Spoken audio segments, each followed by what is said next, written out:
There's multiple stories being told, right?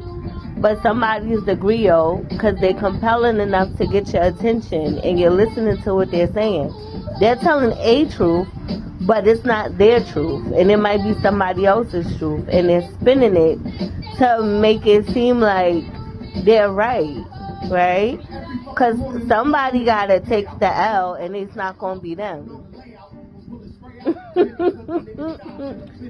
But it's funny because if you watch the show Raising Kanan, everybody took an L, but the person that took the biggest L out of Juke, Fame, and Kanan was Fame. Fame is the one that lost his life. Juke and Kanan only lost the people around them, and that also could be true to you too. It might not be you losing your life. You could lose a relationship. You could lose a job. You could lose a home. Something, right? Because of attachment. Like I said, Juke and them stayed alive, but they lost people along the way that were very important to them, their parents. Kanan took out both of his uncles. And one of them uncles was Juke's father. Like, how you take out that nigga really took out his whole family. And Juke helped him. So, but it's dog eat dog. You know how people say, oh,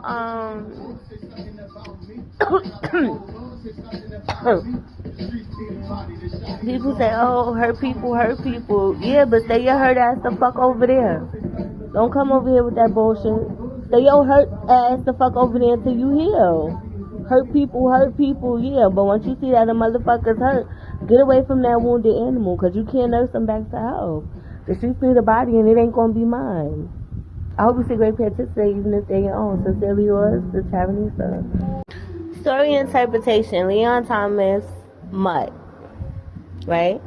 So, the first time I recorded this, I was going hard about it. So, there may be a situation you may be going hard to prove yourself right or wrong based on actions. At the end of the day, like I said, song interpretation.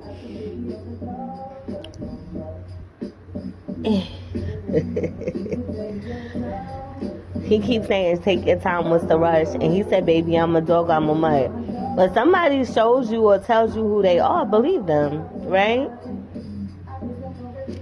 And basically, he was comparing himself to his puppy, because his ex-girlfriend told him that he was just like that fucking puppy that he had. And some people, they don't interpret themselves that way. They don't see themselves that way or whatever. So, story time. I was in a car with a bastard, and this song came on, a bitch if you will. And this song came on, and he turns it off. So I tell him to turn it back on, and he telling me he don't like the song. And I was like, well, I ain't like the last song you played, so turn that shit back on. So anyway, the moral of the story is, he was like, oh, was it Pandora? Yeah, so he was like, next time it come back on, I'm gonna put it on. I was like, alright, whatever. Anyway, the moral of the story is, he ain't like the song, and he starts going into how women are the problem. As I got to know this bitch, he was the fucking problem. He was a dog, and not a good one. You know how like some dudes be really good dogs and some niggas be really bad dogs? Like, it's like training a puppy type of thing. He could be a trainable puppy, but he was also gay on the inside part.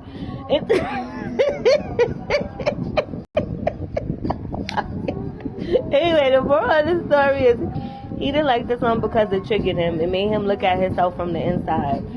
So, no, it might not be that deep, but certain music you don't want to listen to at certain times because it does trigger you and it makes you think about certain things or whatever.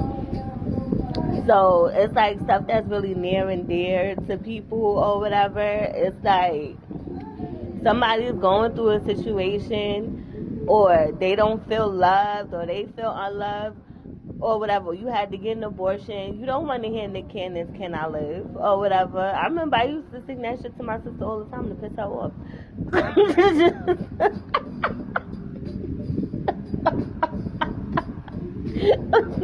not funny.